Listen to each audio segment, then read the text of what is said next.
Yeah, yeah, that's good. Yeah, yeah, that's good.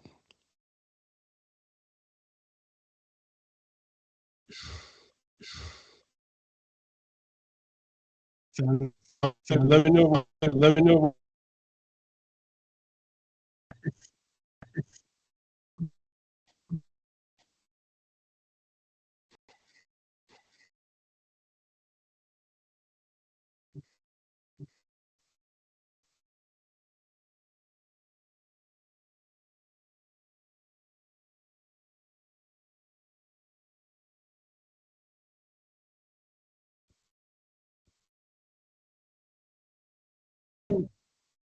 On the background, in a background on the background. I'll do those couple of I have. I'm just gonna go with my screen is ending. Is that correct? We're good there, yeah. Fantastic. So, Notch. As I mentioned, we're built for artists, and we dwell in everything from real time to high end rendering. We have presence in quite a few spaces, anything from music and live performing tours to theater and broadcasts and interactive installation spaces.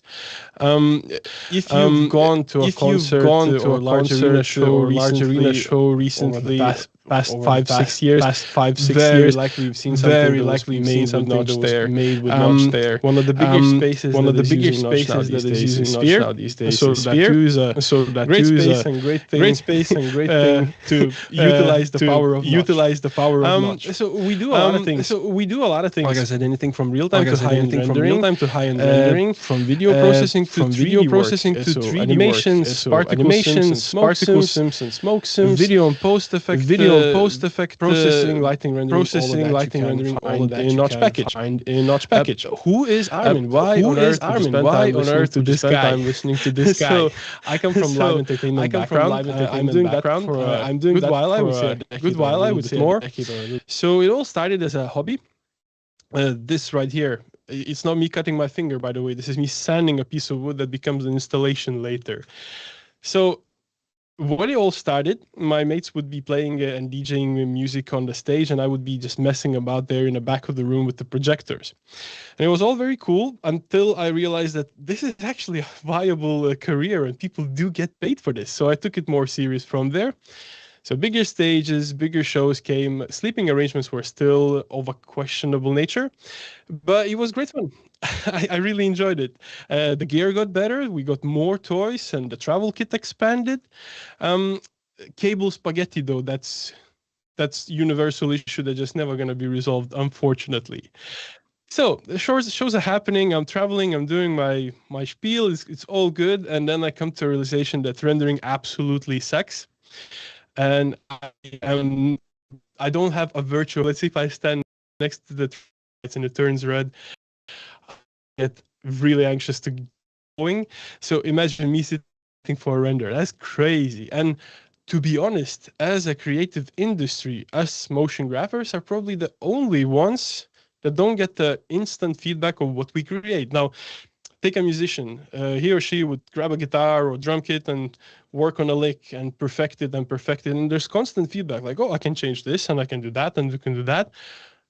We, on the other hand, we get to see the frame 1 and maybe frame 90, and everything in between is a guess how the render will come out.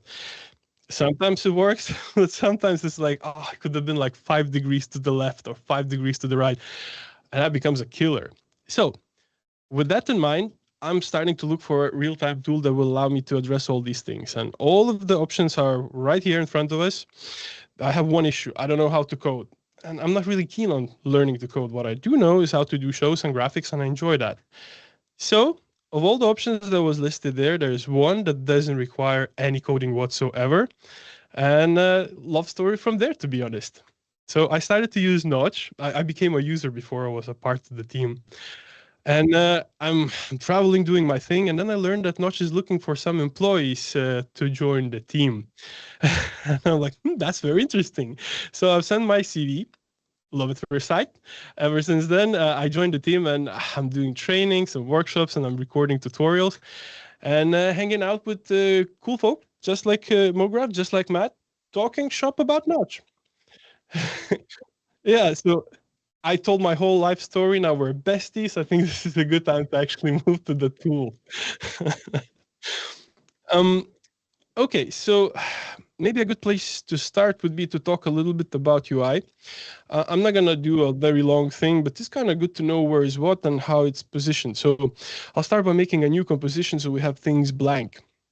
So in front of us, we have 5 main panels that we're going to be interacting with, and that's the basis of Notch. So every single node, and Notch is node-based, every single node has a properties panel. So this is exactly where you set all the parameters of any node that you bring in, and we'll talk about that in a sec. Next to this, we have a viewport. So this is exactly where the magic happens. So we see all our creative output here. Then we have resources, and then we have a node list. So node list is every single tool and alteration that we can make with any data, any graphics coming in or out. You will notice that nodes are color coded and they have icons, and those color codes and icons makes more and more sense as you progress with your journey of Notch. So next to that, we have node graph. And right from the get-go, there's one node already available for us, and it's called the root. Notch is not a linear node system. So basically, you can build out 25 different things at once. So you can do post-processing and 3D work and video processing all at once. You'll see more about what I'm talking about when I'll get into the practical. So basically, it has a start point, and there is no like output node. Output is whatever you have in a viewport. You will see it in practical terms. It will be just far easier than like explaining software in theory is super hard. It's just easier to show things. We'll get to that. So what's up with this root node? So basically, this is where all the designs and everything starts. So anything you add to the node graph, you will connect to the root. Now, the best way to describe root, I would say, is if you come from, say, After Effects. Think of it as a composition setting. So, what kind of a resolution are you using? Does it have alpha or is it solid? Like these basic things you set up in the root, and then you add nodes, and then things become more interesting. So, for instance, I'm going to add maybe I'll just type in primitive. So, that comes in as a node. Anything that I bring out from the node list, I can of course call out nodes by control space and type in a float search. But basically all the nodes, or I would say 95% of them in Notch, has 3 points of interest. So that's parenting, so with this one in the left, output here at the right, and input, but that's a variable here in the bottom. So depending on the node, there could be 1, 2, 5, 10 inputs. And the way you enable things to render is just connecting things to the root. So I'm going to extend the link from the root to the node. I can do the very opposite, and I can delete the link by Control-Shift clicking on the link. So of course, then we see it in the viewport, and we can interact directly in the viewport. We can select things in the viewport. We can move things around.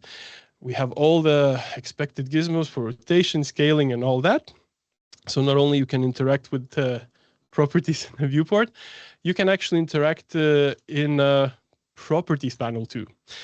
Next to every single property, which is keyframeable, there's a little keyframe icon. So let's say if I add a couple of keyframes, I'll just hit home. So we're in a 0 state, move a little bit off, change some parameters. Now we have things keyframed. We do not see the keyframes though, and that is because we're in a node graph view, but however, we do have a timeline view as well. So here you can see exactly what you keyframe. There's mini curve editor. If you want to precise the animations, you can change the interpolation modes. And if you're really savvy about your keyframing, probably you want to go to the curve editor and, fine tune it to the no end or to whatever you actually want to see. So there's options on how you can work with Notch basically. We are in an orb view, so numeric values corresponds with different cameras. So 1, 2, 3, 4 is those standards, like left, right, top, down. 5 is orb, and if you add a custom camera, that comes in as a 0. There we go. I think that's That's a basic 101. And then from here on, I think we should start looking into this scene. So basically, here I've grabbed a model of an elephant. It's very low poly, and I just messed about with it using a bunch of deformers, and then I use the cloner. Cloner would be something you would know as Mograph if you come from Cinema 4D background. And then I added a little particle system. So let's get started. Good question. So it's a FBX, by the way. And not only we have a resource panel, we actually have inspector. So anything you bring into Notch, you can actually double check, rescale, flip, reposition. In case of 3D model, if there's a lot of 3D elements, you can use a single object or make it a type of a situation where action of 3D object screen is a whole other conversation. You can get into it if you have interest. So yeah, it's a brought in FBX model. Here it is, in as a 3D scene. What do I? It has the whole structure inside of the node. So we have bones that we can take advantage of, and we'll look into that. And we have the actual 3D geometry that, well, we're gonna end up manipulating now. Then we have three options for rendering that I prepared. So it's standard, hybrid, and path tracer. That too is a conversation to be had, but maybe a little bit later on. Notch has 4 renderers in general that you can choose from, and it goes all the way from path tracer, which is the top of the line, the best option you have. You want some refractions, it's there. You want subsurface scattering, it's definitely there, and it's our proprietary path tracers, who are not based on NVIDIA or any other solution. This is literally going to run on any type of GPU that you have, basically. But of course, we have denoising options from Intel and NVIDIA available, if that's something you need. So very quickly then, path tracer is your top of the line. It's going to take a second to render, but it's going to look amazing. Smart tracer is all the ways you can cheat, be smart or optimize to make sure that the first refine is as good as it can be. So basically, this is your fastest ever path tracer. So if you're working on something and you need to send out a reasonable quality previs to your customer, or you don't necessarily require that fidelity that is 100%, this is the one to go. This really makes your life easy and fast. This is fine.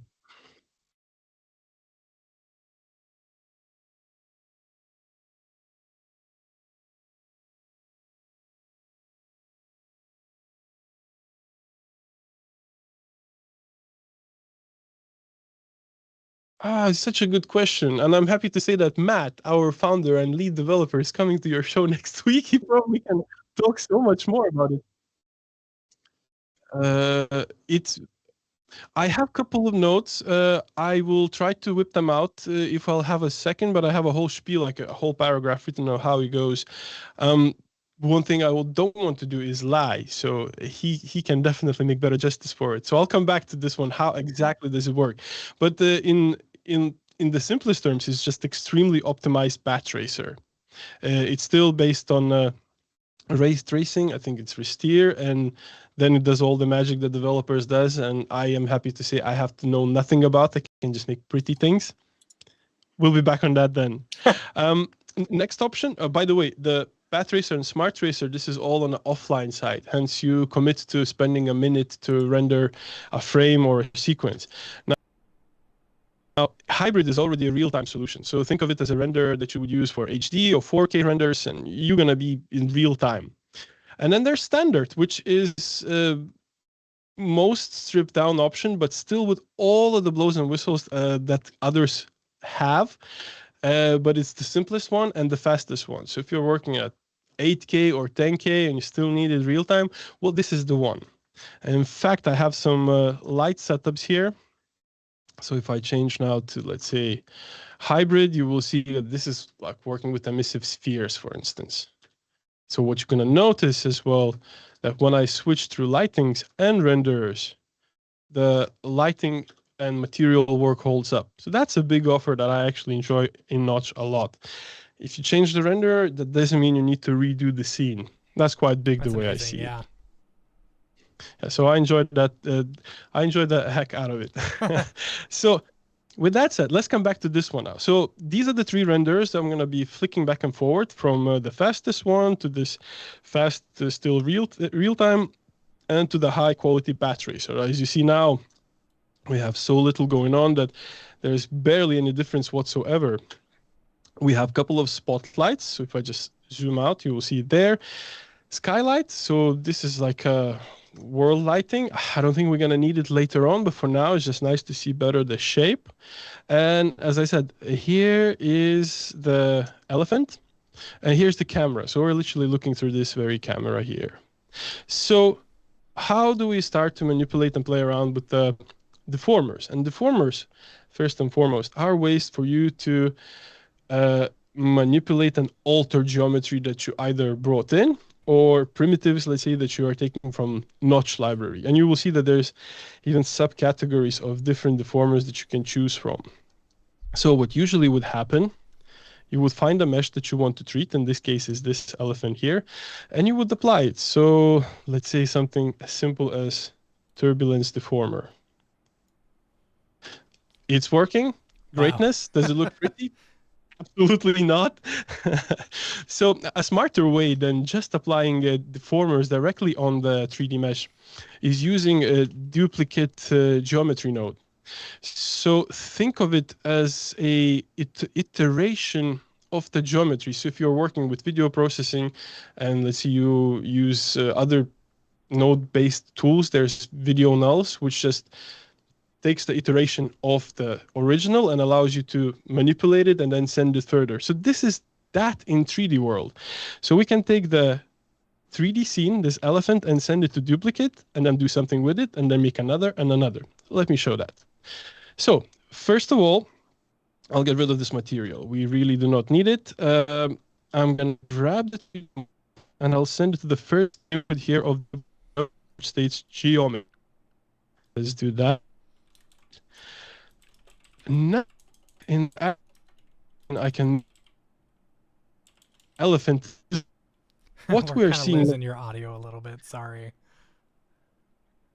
Check. Can you hear me now? Okay. He's just making sure the original is invisible.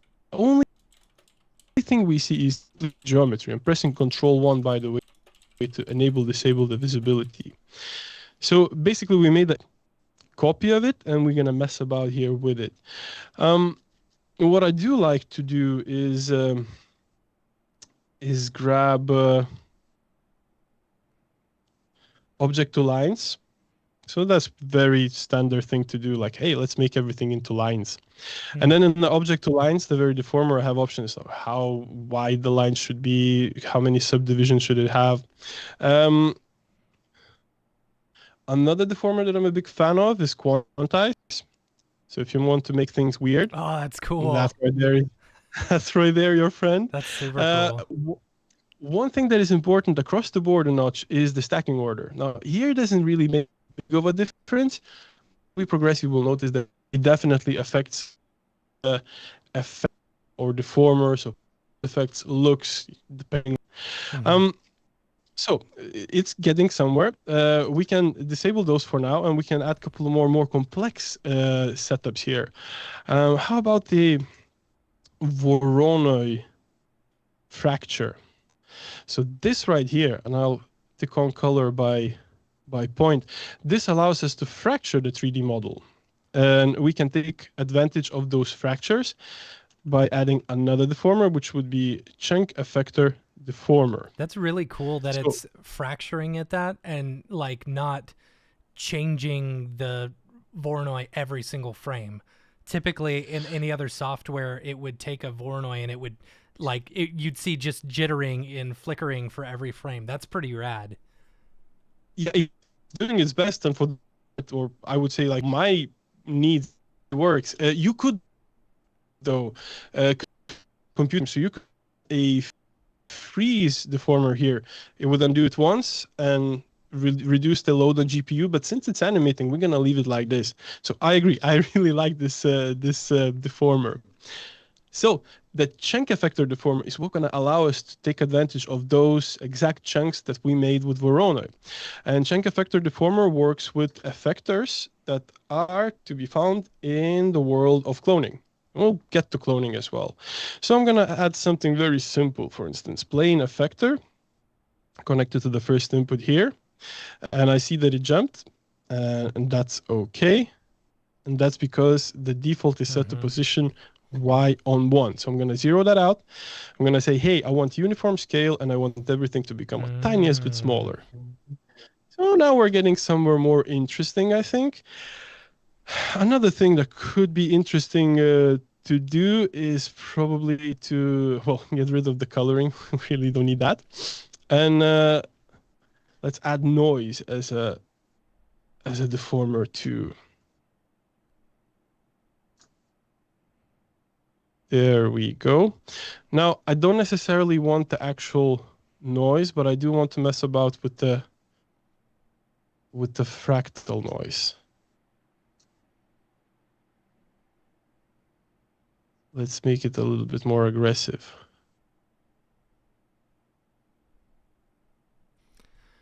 I just want this to sort of wobble a little bit to be a bit more interesting. And so you put that noise deformer, you piped that into the duplicate geometry instead of the Voronoi fracture part of it. That's interesting. Oh, so it's still stacking. Yeah. So we're literally applying all of those one after the other. Like, look, now it definitely, you can see that there's a difference when we apply the noise deformer. Like, it definitely makes a difference.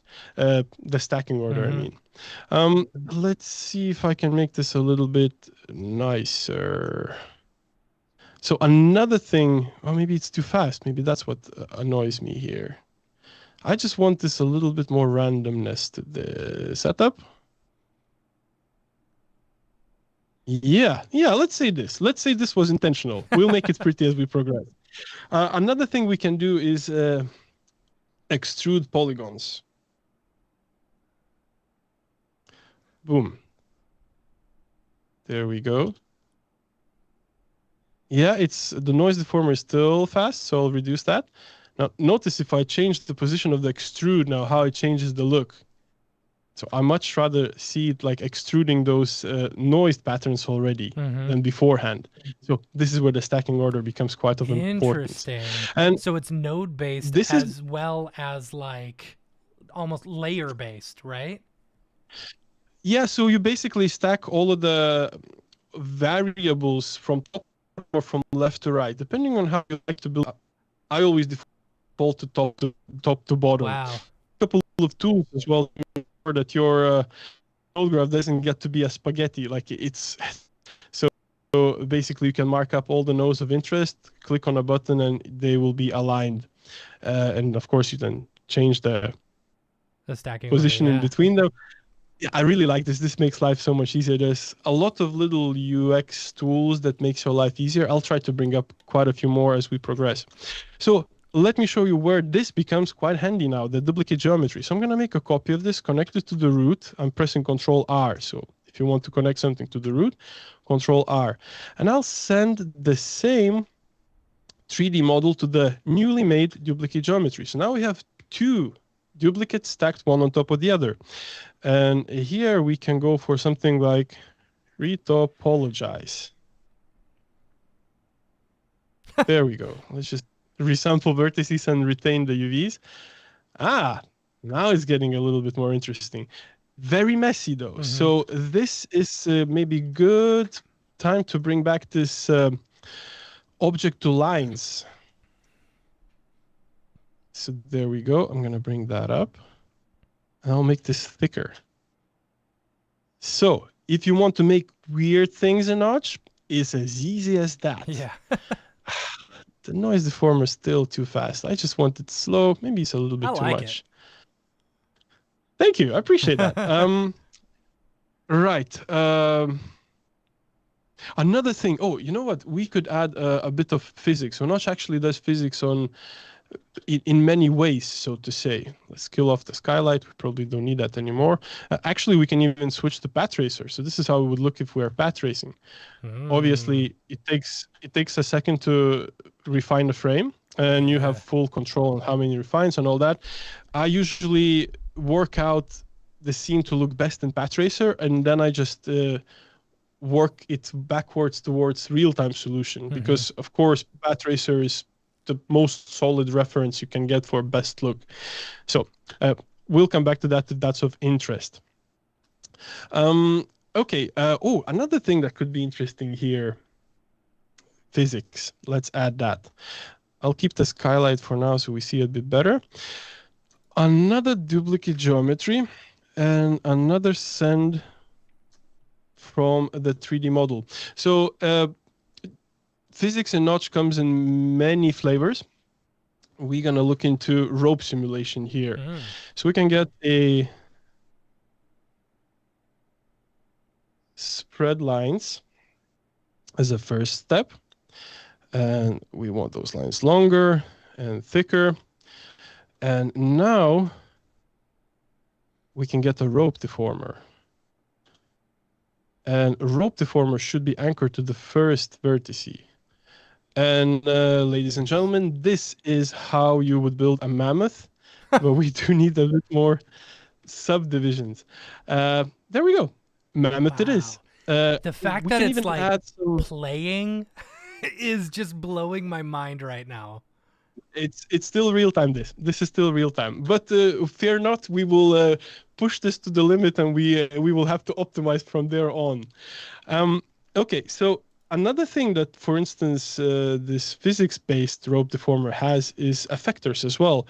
So I can add the physics effector here, so turbulence, and I will go to the, let's see, there's input for that, force effector. This is exactly where we want it to be. I'm gonna go ballistic, like 5, actually even more. So now it looks like there's some random wind going on. There's a direction too, so maybe we send it up and sideways a little bit. And actually, for this to be a believable mammoth, it should probably affect only the head or that area. So when it comes to deformers, I'm gonna make a breakout. I think it's gonna be easier to show it here, and then we're gonna come back to this scene. Let's add a simple turbulence. Every single deformer, first and foremost, maybe a little bit of a lighting here. 2. There we go. Yeah, it's a little bit better looking now. Every single deformer has an option to be turned on with a fall off. And you have many options for that fall off. Like, is it linear? Is it cylindrical, planar? You name it. So basically, you can set the spheres or the areas of influence. And not only that, there is a plethora of weight mapping options. So for instance, I could grab something like, well, the most simple one would be generate weight maps. So I'm going to grab that. And again, stacking order here will be important. So first you want to generate the weight map, then apply it on whatever the deformer you're going to use. So I'm going to go a little bit more brutal here. So just so we shape it a little bit more. So use texture with the weight. So we have a plethora of generators as well. Those Truchet. Just say that, hey, use this step as a reference, and I can actually preview that and apply it specifically on this deformer. And every deformer has a weight map input. So now we are turbulating only where the texture allows us. And if I take this primitive and I introduce a little bit more subdivisions, it's going to be clearer. I can talk for days about weight maps. And there are options for weight maps too. Another favorite of mine is deformer null to weight map, or weight map null. Let's see.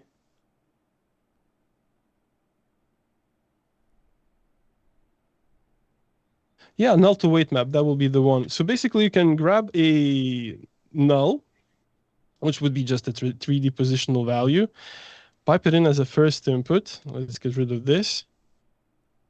and use that then as a weight map. Oh, cool. And then that null becomes, I think I can make it visible and we can make it sharp. Yeah, so you have many options. Why am I talking about all of that?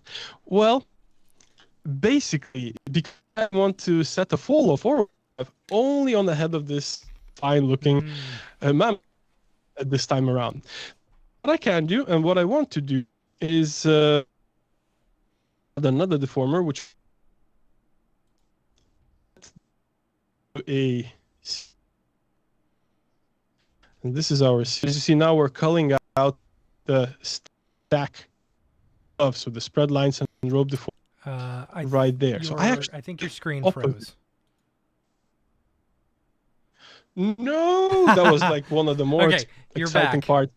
You're back. Show us one more time. I'm back. Okay, so I've added a cull, and cull does exactly the opposite of what I wanted it to do. It culls the spaces. So what I did, I just inverted the cull. And now it's doing exactly what I wanted. One thing it doesn't do, it doesn't move together with the elephant now, does it? So I'll zero out the positional changes that I made. And this is where I can actually take advantage of the bone rigs. So I can find the head of this fella right here. I will add a null and connect it to the head. And now I can open the cull. If you double click on a node, by the way, all the plausible inputs will light up or be available for you. It's great too many for them to be available straight away. Would be just mile-long node. It's not very useful. So we're looking for transform modifier. Check this out. Now, when the elephant is moving, this skull is actually moving with it. That's super cool. And if I increase, let's say, the size of this null, I can just reposition this a little bit. Well, there we are. Those lines, those could be a bit thicker. Whoa. There we go. And of course, add more subdivisions to it. That kills performance. That become. Oh boy.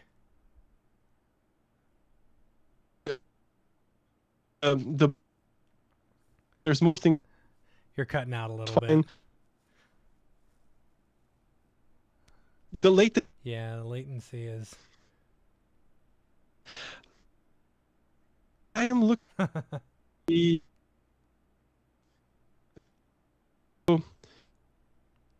Primitive. Fine.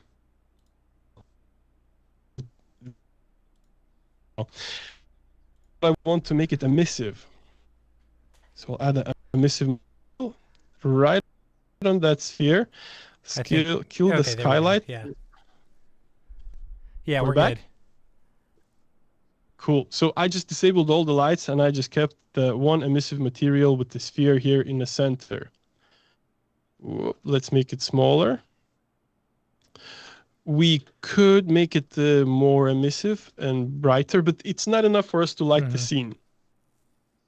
So this could be a good moment to talk about clones, because there are many options of cloning or Mograph and Notch. You will see that there's a whole list of cloners that we have. Again, I'll just break out to a small one and show it here, and then we'll come back. The most simple clone here could be the grid cloner, and I'll grab the same elephant and I will clone the elephant in the grid.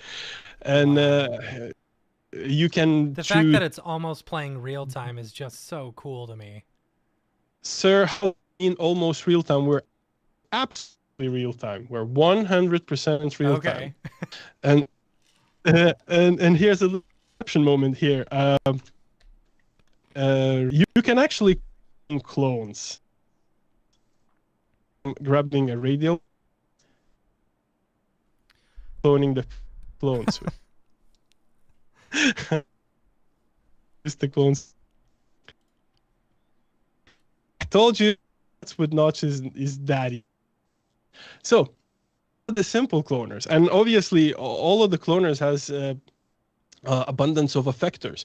So effectors would be tools that allows you to manipulate each clone or like a clone system. For instance, here we could add something like turbulence effector to the grid side. Now look, if I change parameters, you will see that now they're turbulating like crazy. No, it's not, but I'm just proving a point. Let's make something pretty with this in the scene that we're actually working at. So here is where I would like to add a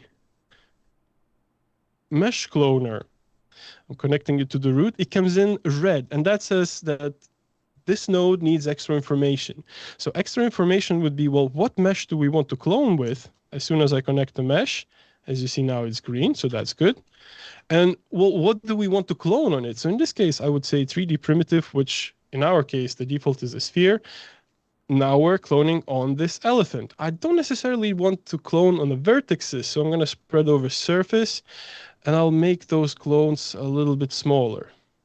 There we go. And now we can come back and find our emissive material and apply it here on those spheres too. So now, if we kill off all the lighting, we are now lighting up the whole scene with just the emissive material. Wow. Yeah, so fun never ends. If you have one mesh, you can send it to any system and then send it from that system to yet another. Big advantage here is that systems or tools connect. So for instance, if you made a particle system, you can render that as smoke, and then you can express it as, or then output it as a cloner, and then you can send everything to procedurals and do some funky and crazy with that too. So I'll add the turbulence here, just so we have a little bit more fun looking cloner. So just like in that small little preview thing I did, I'm gonna go for effector transform. So how does it behave? And I'm going to say, hey, in uniform scale, just oscillate up and down in size. Now, I'm not going to stick around in the path tracer because it's just a little bit hard to see when it's refining. I was curious if you were in the path tracer, you know, because you see that the little cleanup at the beginning of every frame. But as soon as you switch that over, like it's crazy to me that it's still lighting up the scene and like just. Oh, wow. Yeah, and well, if you go for the lowest denominator, it's super fast, but as you see, the shading change. Yeah. So it's how much time do you have to spend and what's your output? Like if you're working out, first of all, real-time tools allows interactivity, and Notch integrates with plethora of sensors and triggers. So we could even work the scene out to be like Windows Touch enabled or use like Kinect camera for interactivity, you name it. But then you literally go for the lowest denominator or hybrid, and you do your best because you need this in frame. And if you don't need this in frame, if you are committing to render, like go for path tracer and make it as pretty as possible. Yeah. So just so it looks most reasonable on the screen and it doesn't refine every frame, I'm going to stick with hybrid for the most part. Yeah, the hybrid looks really good. Yeah, I like it. And it has many options. So you can choose, should it be rasterized or ray traced? As I said, this is our proprietary ray tracer, so it's going to run across the board. The lowest recommendation we give, it would be upwards from 2080 NVIDIA card. Okay. So RTX series. RTX gives you a range of NVIDIA solutions that are really cool. So that's why we start that recommendation there. But if you're with AMD or something else, you're good. You're going to work. That's fine. So I can go more into nitty-gritty of the render setup later on. Let's pretty up this a little bit. This retopologize. Why don't we actually use the same emissive material here too? And why don't we give everything a bit of color? So something maybe light blue. And one thing that I, for one, like, because again, I'm from live entertainment, so I like the black void in between everything because you hide the screen space, but generally it doesn't really fit us here. So not only we have lighting, and you can choose from spots to area lights, which like a light quads, to skylights, to you name it. We have some simpler solutions. So it would be simple scattering. So this one is not necessarily a light, But if you enable the depth test and you bring it behind something, you drop it significantly, that gives you a little bit of a background solution, basically. And I kind of like that. That helps. There are other nodes that we could employ for this, but this just makes things pop a little bit. And for each of these, each of the like attributes and things within a node, are you able to control those through other nodes, like pipe in a noise or something to the color attribute? Oh, what a great! For instance, color. So there's a node literally called color. So if I grab simple scattering and both of those spotlights, well, they all have color properties, don't they? I can grab all of them and say like, hey, from now on, color corresponds with this node right here. The scattering is a killer for us.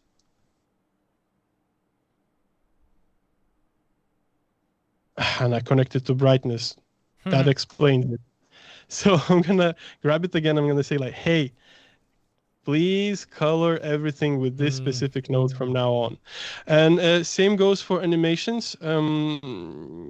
Actually, we have a whole, well, that's another conversation to be had.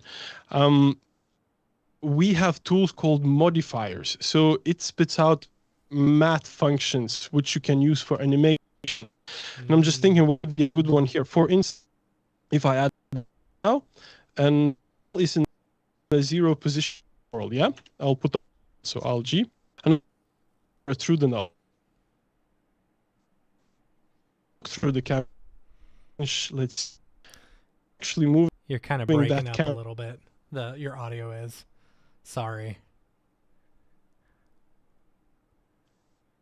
I think so. Say something. I added the center of the world, and I piped camera through that null. So I just made a little gimbal for myself. When I'm changing the position on the null, the camera moves with it. So grabbing the null, changing, you see camera is moving. And if I'm looking through that camera, there it is. So I can grab something like math modifier. It has a ton of different functions. Now it's signed, so it's just oscillating between two values. It could be something like Perlin noise, which is a little bit more random type of a noise or behavior. Let's stick with sine. And I can apply it here on the heading. So if I now increase scale, I just realized that you were pulling it into the actual like attribute area instead of, wow, that's so cool.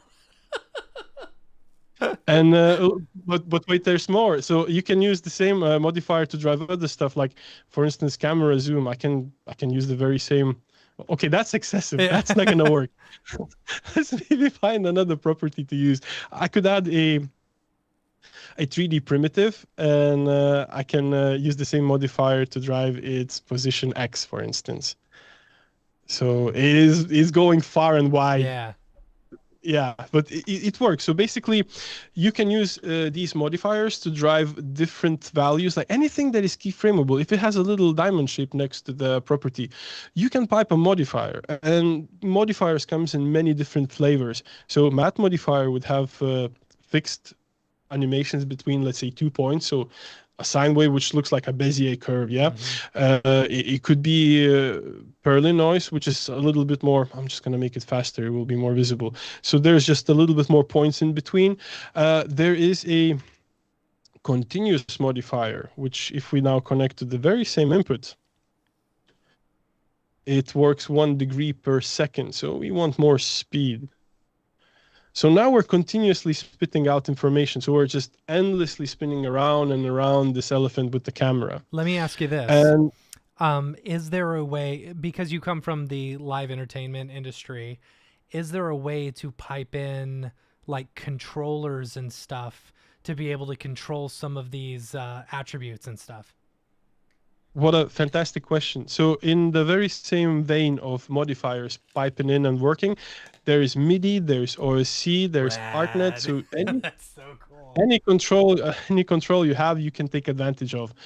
I don't necessarily have MIDI controller with me just here now, but basically you bring in a MIDI modifier. You would go for project settings. So there's MIDI for it. And if you have MIDI connected, it will be available for you here. That's and that super same cool. thing goes for OSC or ArtNet or Tuyo or whatever you have. Then that's the MIDI controller, and you press on a listen, you slide the slider or turn the rotary. That's it. It's working. So that's literally how I build out my live sets. If I don't intend to go through a very complex, fancy system, which would be called media server, and I just want to use Notch and just output it in a bit more easy fashion, I would build out the controls, export everything as executable, because that's an option with Notch too. Off it goes, and it runs. And you might appreciate this. So for instance, if you don't have a MIDI controller, and you want to take advantage of Notch as an interactive like control tool. Now I just added a tint post effect. What you can do is expose properties, and I'll talk about that more if it's interesting. And you can enable web GUI. So I'm enabling it. Let's remember the 8910 port number. So now, if I grab a browser and type in local host 8910, these things that I've just exposed, wow. I'll just make sure that it's in the playback, I get to play with them. That's so cool. Yeah, so if you have a... my browser is failing me. If you have a which enable the computer, like screen, that is a control for you as easy as... don't even need... and of course you can stop the play, initiate the playback scene. Yeah, there's like for instance, I can switch the reference. We are miles away from the reference, by the way. Like this looks nothing like it should. But I appreciate the questions. I think it's much more fun to interact and fool around than to achieve some specific look. However, I do want to show particles. So if you don't mind, I will again break out, explain particles in simple setup, and we bring it back to that scene. And particles in Notch is rather easy to set up. You need 3 initial nodes. So it would be particle root, a render emitter of sorts, and what we have in Notch, we call it hinting. You see, there are some nodes that are just outlines. So basically, this is us anticipating what might be handy for you. So you don't necessarily need to look for those in a node list. So you literally click on it, and it's there. And with that said, big shout out to the product specialist team. Let's find something like, let's say, Turbulence Deformer. You see a node name, you never work with Notch, you have absolutely zero clue on what it does and how it looks. Well, if you press on this little question mark here, you are brought directly to the manual, where you will have a little reference video, a little reference file, and a whole write-up on what's beneficial of this node and what to do with it for the best outcomes. The same thing can be found in the actual node. So not only it's in the node list, but on the very node, question mark, yeah, and it's an explanation of how to use that specific node and the fact that y'all put project files with all of them, that's so cool. Well, look, it's a big investment from a person who is a professional in his field or her field to switch tools. So the more tools or easier access we make to get you started, I think the better off we are. On that note, wait, there's more. We have a launcher. So basically the first interaction with Notch will be with the launcher when you install it, if you install it. So you can open projects, of course, and you have a lot of samples. So we have art department in our team, which makes insanely cool setups, samples, and literally technical start points for you to mess about with. So hopefully there's enough for you to get your hands dirty and have fun with it from the day one or from the get-go. So all this is worth checking. Okay, I'm gonna completely derail you right now.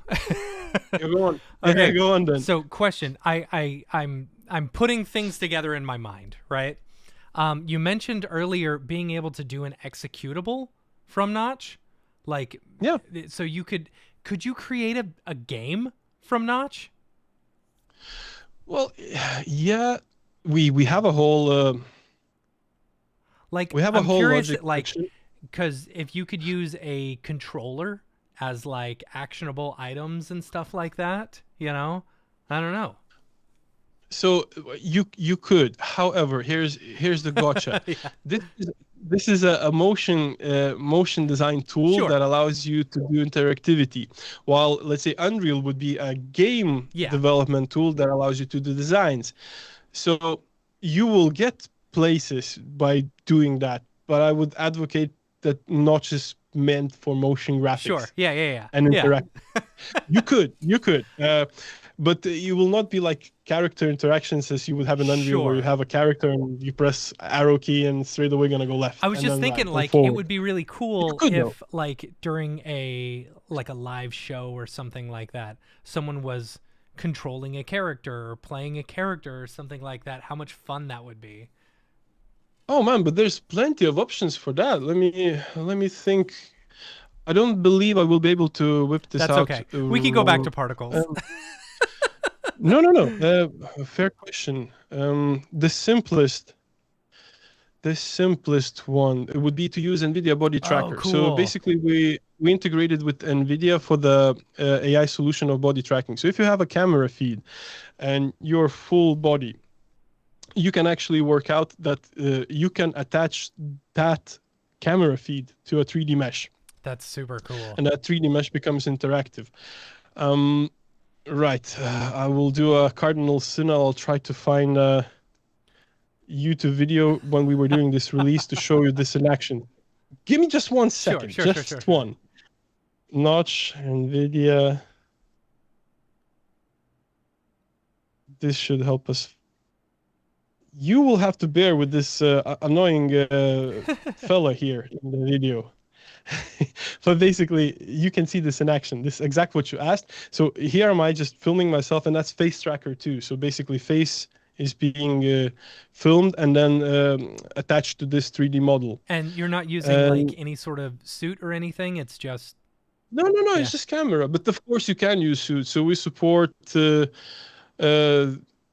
Well, let's just see, because there's quite a few suits solutions that we support. One thing I like about this one, you're gonna notice I'm gonna turn around and it's gonna keep the signal running.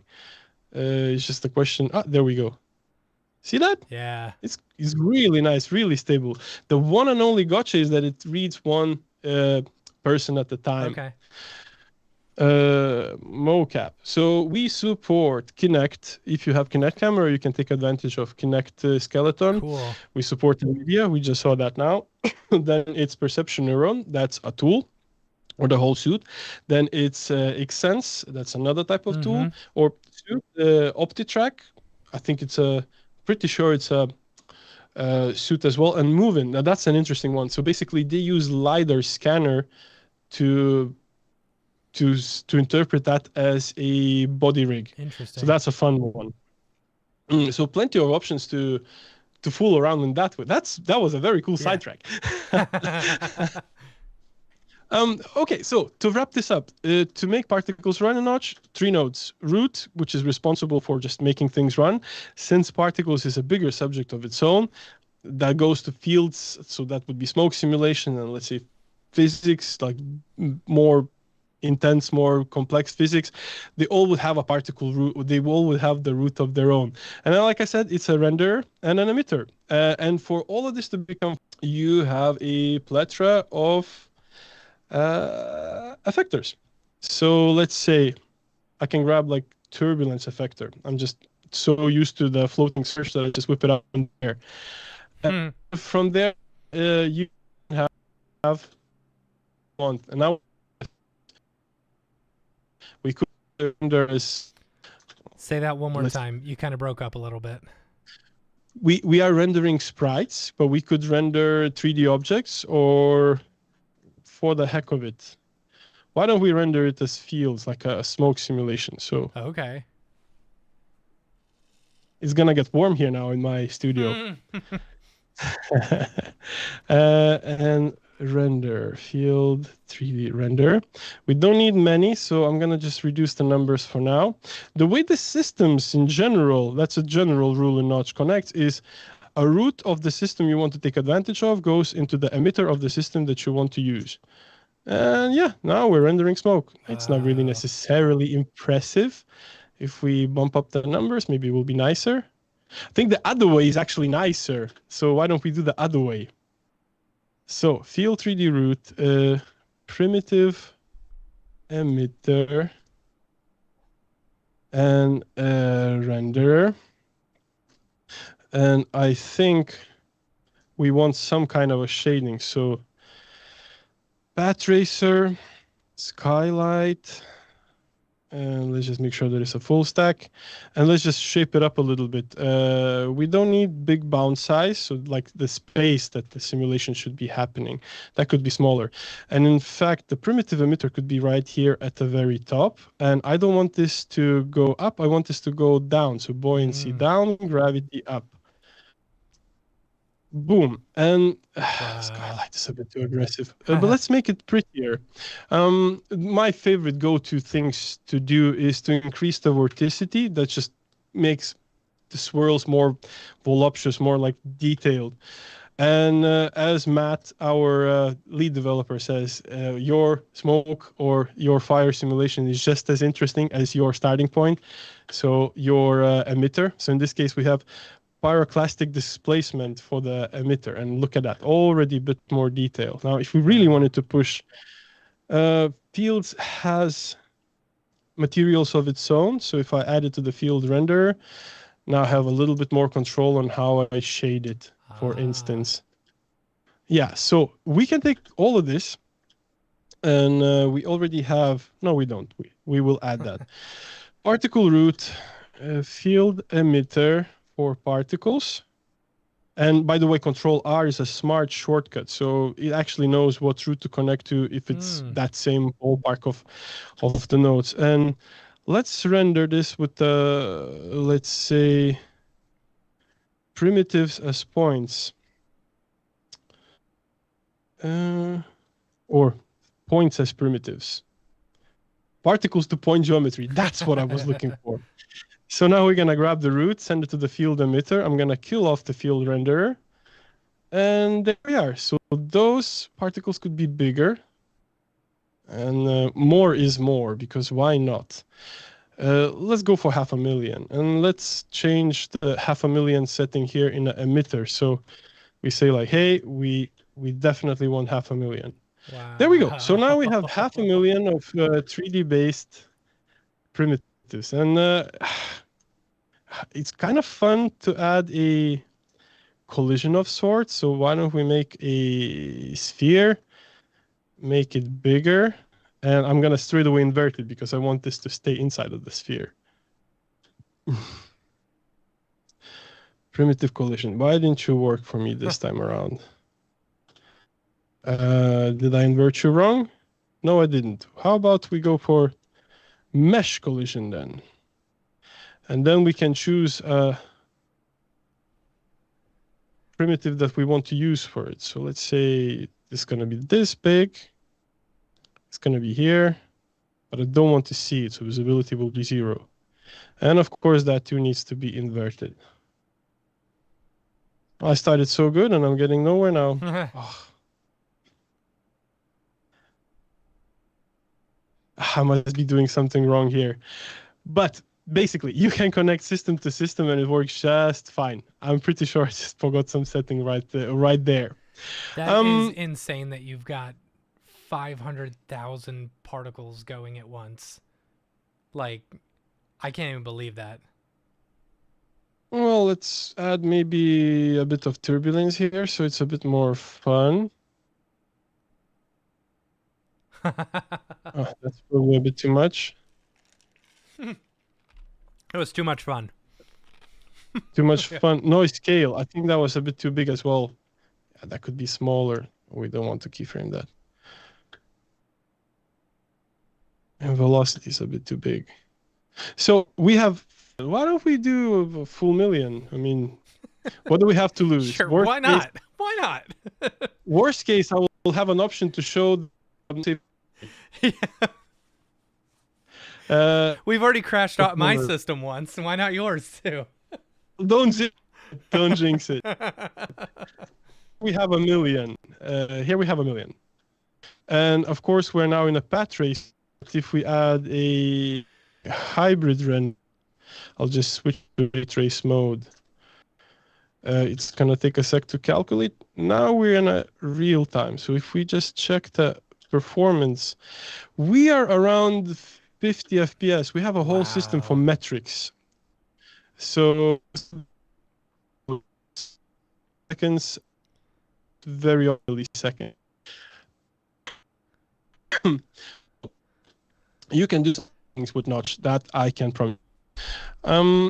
Okay, so back to the scene that I should have made pretty place, which I didn't do yet. We will get there. So, a particle root, and in this case, it will be a mesh emitter for particles. That too comes in red saying like, hey, well, what mesh should I use for this? And we'll say, well, that very one we used so far. And then point says primitive, so particles to point geometry. That's what we're going to add here. And I see the particles are coming through. Let's make them big first of all, so you guys would see it too. This is probably hard to see. Now, one thing I don't like is that we are inheriting the vertex and mesh colors. I really do not need that. And I think we would be better off if it spreads on edges. And like I said, now we can take advantage of all the effectors. Now, itself has physics as well. So here's a fluid NPM. We will need a collision of sorts. So why don't we build a floor? So primitive shouldn't be a sphere. It should be a plane. I'm going to pan out and make this big. And I'm going to say like, hey, well, use this as a collision. So that would be mesh collision effector. And now the thing is interacting with the floor. Now, on that note, come back. I don't know if it's worth the hair of the mammoth interact with the floor as well. I'm certain that I did that. Yeah, I did that here. It's probably not that visible, but it is there. Are you able to do particle-to-particle collision as well? Yes, it will be a little bit more resource intensive. Particle to particle particle to particle collision. I'm trying to bring this in. That's okay. Yeah. An option. Another thing I would say, cloner mesh to mesh collision, or the account. You know, if you're using cloners, like it has physics too. We're not gonna go to that now, but basically every single system in Notch in some shape or form has physics involved. The thing that I lost you for a little bit. I'm here. Check. Right. Yeah, you're back. So I'm mad. I just want a little bit of a drag, so it feels going that way as fast too. So maybe a bit slower there. The particles to bone. Well, why wouldn't they be a little bit more random in size? And then again, why not the same emissive material for that? Oh, that's brutal. Nice. A little bit too much. This is a bit better. Still, it's not pretty, but I think you're getting the gist or where I wanted to go. Yeah. One thing I haven't set up, I did a little bit of a play with the textures here on the floor. So you see there's like roughness map applied. And there's a drag on a roughness. So what I mean by drag. So if I find this material now, I use that very continuous modifier to change the UV offset. So basically it feels like the elephant is actually walking on that. See that? So it's just dragging. So as mentioned, modifiers is just amazing little tool that allows you to build out complex and crazy animations. And then you can override those crazy animations with interactive tools, MIDI, OSC, ArtNet, we call it WebGUI, the thing you saw in a browser. Yeah, that's sort of my spiel. Now just shoot some questions or let's fool around. That's awesome, man. That's way cool. This is okay, so I see you switching between, I'm assuming they're compositions, right? Oh, very good point. So yes, let's talk about that. So Notch is not locked to one composition per one work file. So you can have as many as you want, and all of those compositions can have custom sizes. So just like I would say in After Effects, like you build out compose to your liking and then you use it. And if you want, I was gonna you say, can can. you bring in another composition into yours?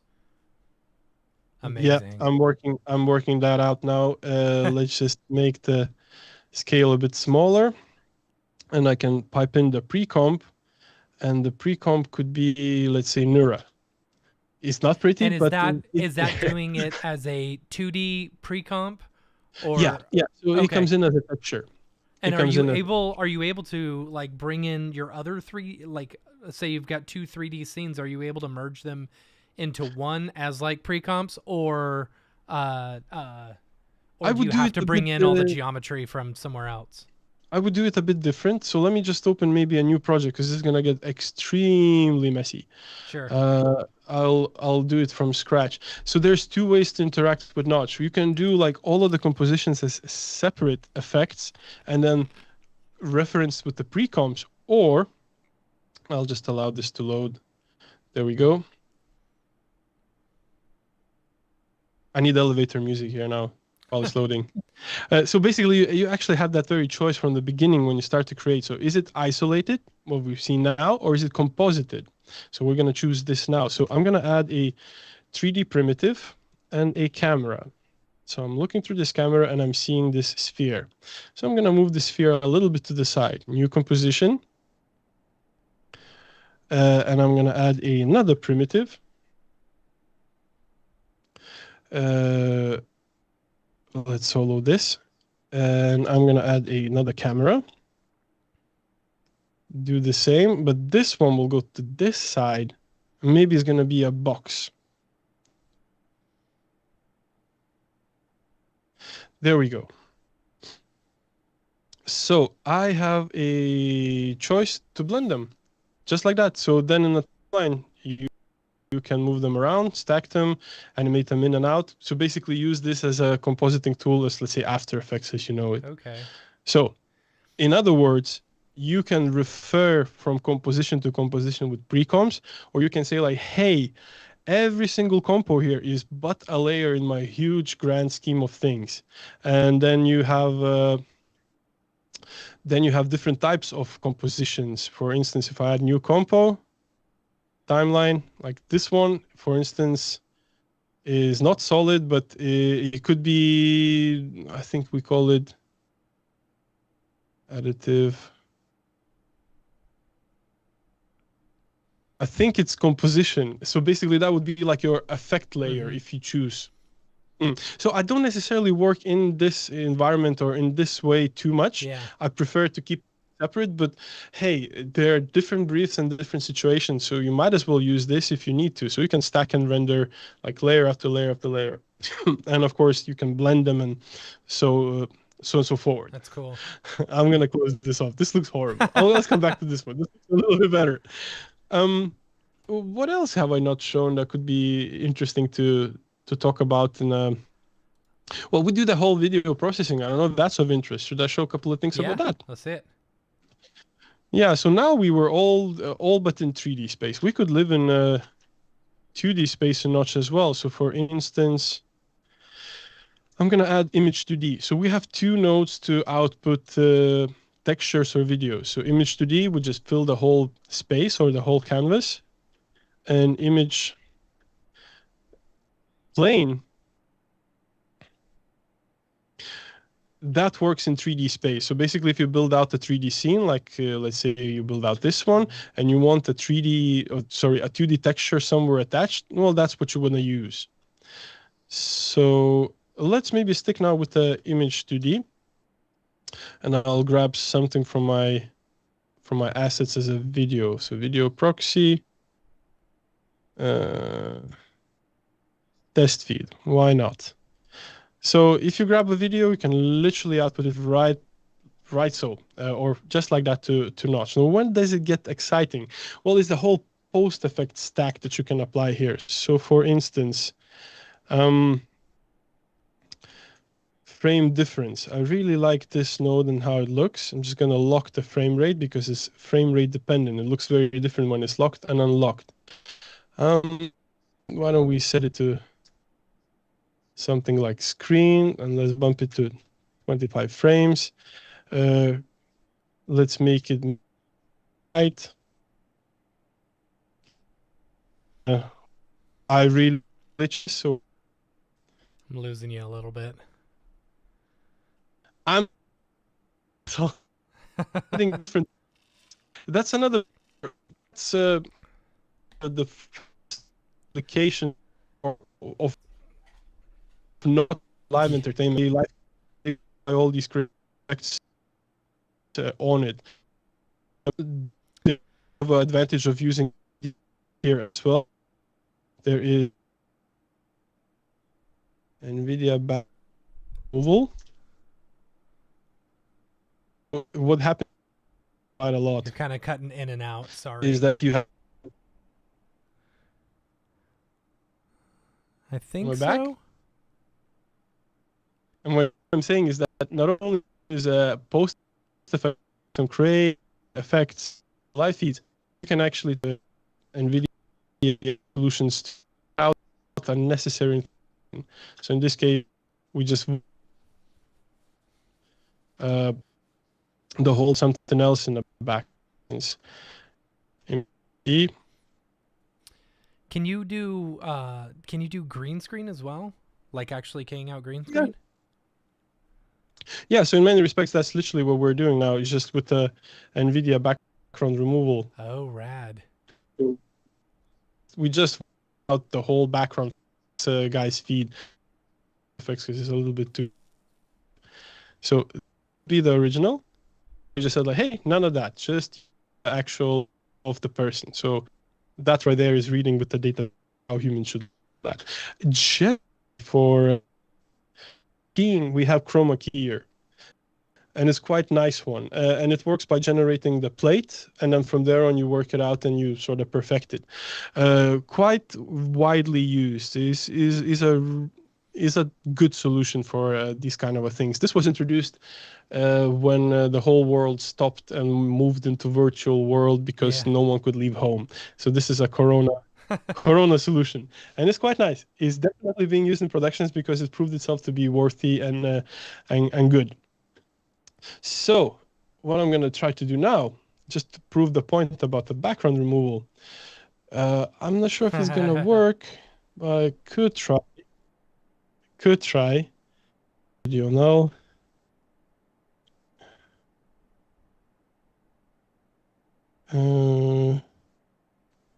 What was the name of the video in Node? That I need to find out now, and so I will. So we go to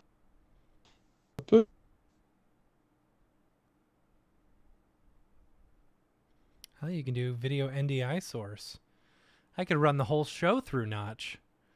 Then maybe then we wouldn't have issues. I'll make myself a little bit prettier with some post effects. That's pretty cool. Yeah, so yeah, the fooling around never stops.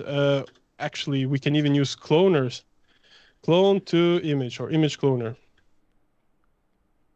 So we can use that with the, what did I use here? Capture. So we put the capture in. We are outputting that as primitives. There we go. That's cool. Yeah, let's make sure that the aspect scale is respected, and then let's make those clones a little bigger. So where is the scale?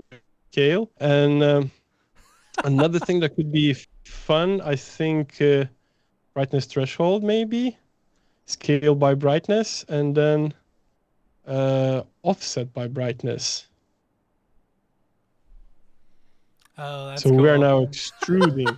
we can work this out a little bit more. First of all, why don't we add a skylight here? So we see a bit of shading.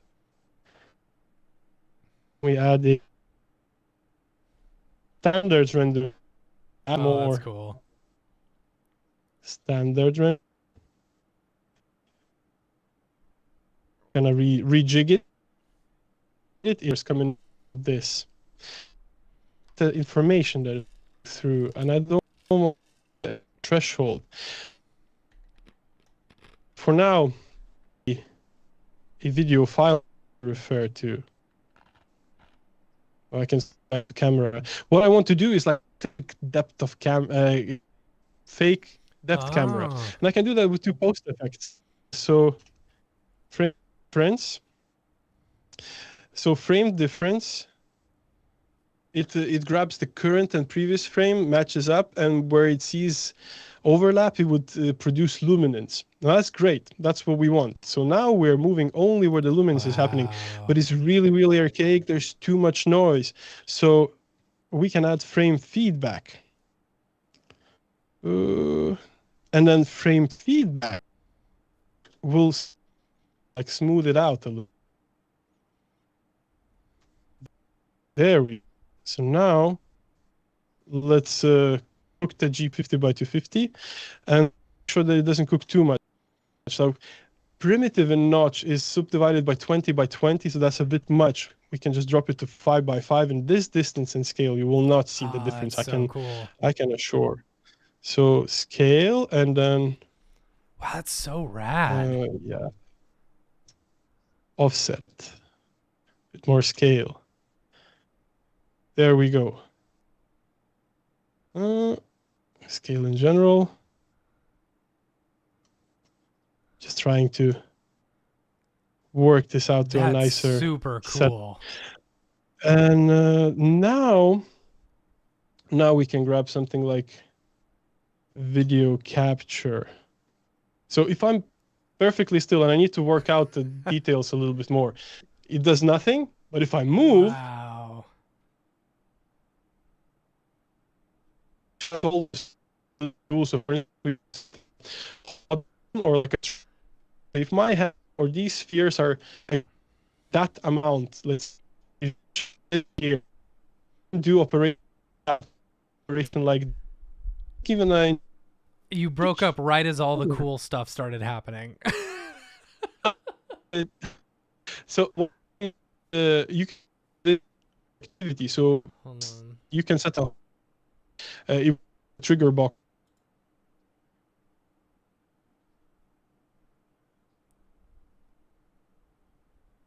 like that.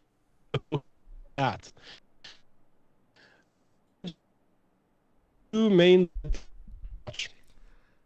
on camera for that.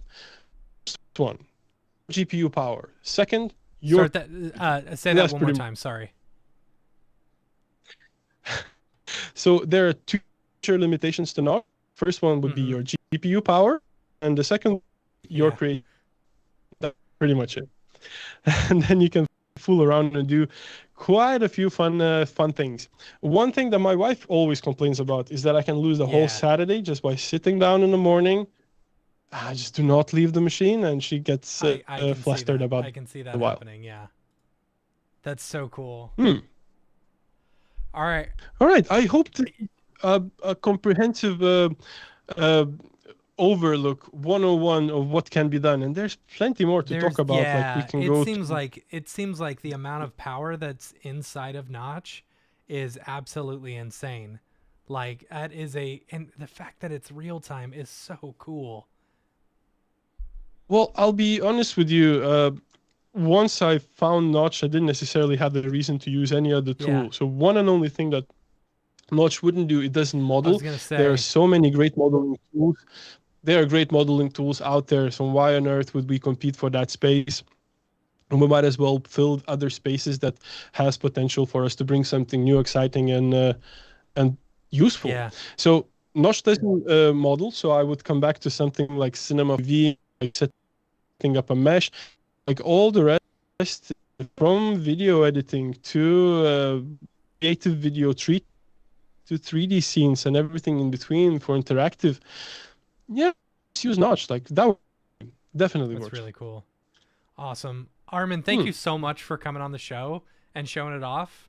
I'm sorry about all the technical difficulties we've been having, but I come from live entertainment. This is fine. It's this crazy. Is exactly how I've it never goes had my entire system just crash like that before, but I'm glad we were able to I was able to pull it together and get it working so that we could. Luckily, what's really crazy is typically the video stream is what like goes small and stuff like that. Luckily this time it was only your picture, so like everyone's been able to see the stream the whole time, which has been great. So no, but that's the point of it all anyway. So that's great. yeah, That's great. Yeah. In addition to having Armin on this week for the live stream, we've also got Matt, the CEO. Is he the head developer as well? I heard you say Matt.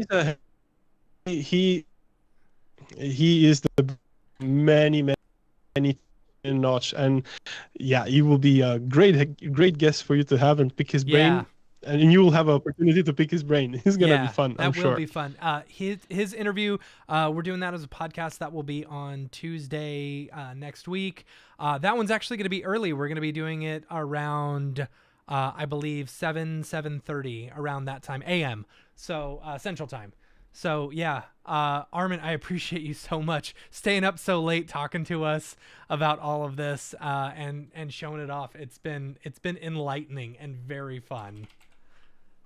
Matt, I can talk shop about Notch for days. So thank you for having me, and I hope to see you in one of the festivals or whatnot soon. So have a great day, and we can talk soon. You are welcome to come back anytime you want.